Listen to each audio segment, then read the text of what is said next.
kelompok 5. Di sini kami akan mempresentasikan tentang BPUPKI dan Panitia 9. Hai, perkenalkan nama saya Nika Dekarna Sukma Maharani, absen 20. Halo guys, perkenalkan nama saya Nika Demarani Lestari, absen 21.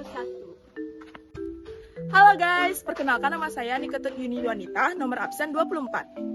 Hai, perkenalkan saya Niko Monyipita Austia, nomor absen 25. Halo guys, perkenalkan nama saya Niko Marinas Dewi, nomor absen 26. Halo, perkenalkan nama saya Rai Citra Pramita Putri, nomor absen 36.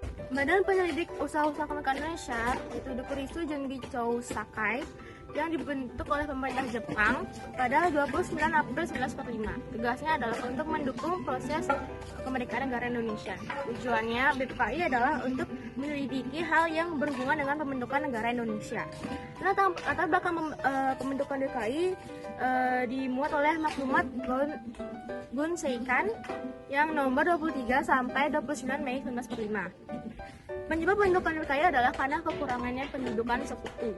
Dan oleh tujuan itulah Jepang untuk memikat orang Indonesia untuk mempertahankan kekuasaannya. Anggota terdiri dari 62 orang Indonesia, 8 orang istimewa dari Jepang yang tugasnya mengamati, dan tambahan 6 anggota dari Indonesia. Pembentukan anggota ini ditentukan oleh Jepang, sementara itu tambahan 6 orang diangkat anggota BPUPKI itu sendiri.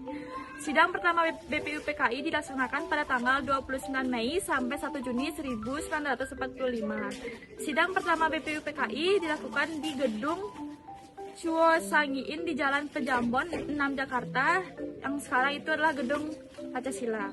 Hari pertama pada 29 Mei 1945 membahas rumusan dasar negara Indonesia. Adapun 3 tokoh yang memberikan pendapat, yaitu Mr. Sukumo, Mr. Muhammad Yamin, dan Insinyur Soekarno. Berikut adalah rumusan usulan dari 3 tokoh tersebut yang terdiri dari 5 sila. Yang pertama, usulan dasar negara Mr. Muhammad Yamin pada tanggal 29 Mei 1945. Yang pertama, peri kebangsaan, peri kemanusiaan, peri ketuhanan, peri kerakyatan, dan kesejahteraan rakyat. Yang kedua, usulan dasar negara oleh Mr. Sukumo pada tanggal 31 Mei 1945. Yang pertama ada persatuan, yang kedua kekeluargaan, keseimbangan lahir dan batin, musyawarah, dan yang terakhir keadilan rakyat. Yang terakhir adanya usulan dasar negara oleh Insinyur Soekarno pada tanggal 1 Juni 1945. Yang pertama kebangsaan Indonesia, yang kedua internasionalisme atau kemanusiaan, yang ketiga mufakat atau demokrasi, yang keempat kesejahteraan sosial, dan yang terakhir ketuhanan yang Maha Esa. Pada sidang pertama ditetapkannya Pancasila sebagai nama dasar negara Indonesia. Kemudian tanggal 1 Juni 1945 merupakan hari lahirnya Pancasila. Bertepatan pada 1 Juni 1945, BPUPKI membentuk panitia yang berjumlah 9 orang yang kita kenal dengan sebutannya Panitia 9. Panitia 9 ini bertugas untuk menampung dan juga mengidentifikasi rumusan dasar negara pada saat rapat BPUPKI. Panitia tersebut dibentuk untuk membuat rumusan yang kita kenal dengan Piagam Jakarta atau Jakarta Charter pada 22 Juni 1945. Isi Piagam Jakarta ini ialah 1. Ketuhanan dengan kewajiban menjalankan syariat Islam bagi para pemeluk-pemeluknya. Yang kedua adalah dasar kemanusiaan yang adil dan beradab. Yang ketiga itu persatuan Indonesia. Yang keempat itu adalah kerakyatan yang dipimpin oleh hikmat, kebijaksanaan dalam permusyawaratan perwakilan. Yang kelima itu adalah mewujudkan suatu keadilan sosial bagi seluruh rakyat Indonesia.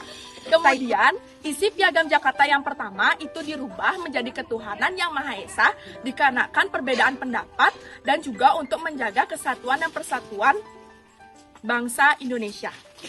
Sidang BPUPKI yang kedua pada tanggal 10 sampai 17 Juli 1945. Sidang BPUPKI kedua ini membahas tentang rancangan undang-undang dasar, rancangan bentuk negara, wilayah dan kewarganegaraan, serta pemerintahan unitarisme dan federalisme.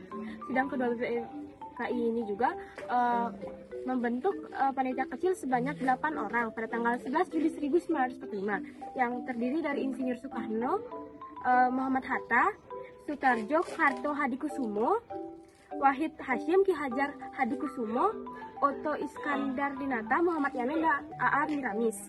Panitia kecil ini juga bertugas untuk merancang UUD 1945 ketika pembahasan pada tanggal 13 Juli 1945. Sementara pada tanggal 14 Juli 1945 sidang BPUPKI menerima hasil laporan rancang Undang Dasar. Isi rancangan laporan Undang-Undang Dasar yaitu yang pertama adalah pernyataan mengenai kemerdekaan Indonesia. Yang kedua adalah pembukaan undang-undang atau preambule. Yang ketiga adalah batang tubuh Undang-Undang Dasar atau isi. Pada tanggal 16 1945, hasil laporan rancangan Undang-Undang Dasar 1945 yaitu yang pertama adalah pernyataan mengenai kemerdekaan Indonesia. Yang kedua adalah pembukaan Undang-Undang Dasar atau preambule. Yang ketiga adalah batang tubuh Undang-Undang Dasar atau isi. Pada tanggal 16 Juli 1945, BPUPKI telah menetapkan rancangan undang-undang seperti pembukaan undang-undang dan juga batang tubuh undang-undang. BPUPKI ini kemudian dibubarkan pada tanggal 7 Agustus 1945 dan pemerintahan Jepang membentuk suatu panitia persiapan kemerdekaan Indonesia atau PPKI atau dalam bahasa Jepangnya disebut Dokuritsu Junbi Inkai.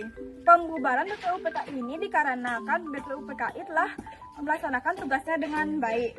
Rancangan Undang-Undang Dasar untuk Negara Indonesia kemudian disusun. Kemudian dibentuklah BPKI yang diketuai oleh Insinyur Soekarno. Oke, sekian presentasi dari kelompok kami. Jika ada salah kata mohon dimaafkan. Kami tutup dengan terima kasih. Bye-bye.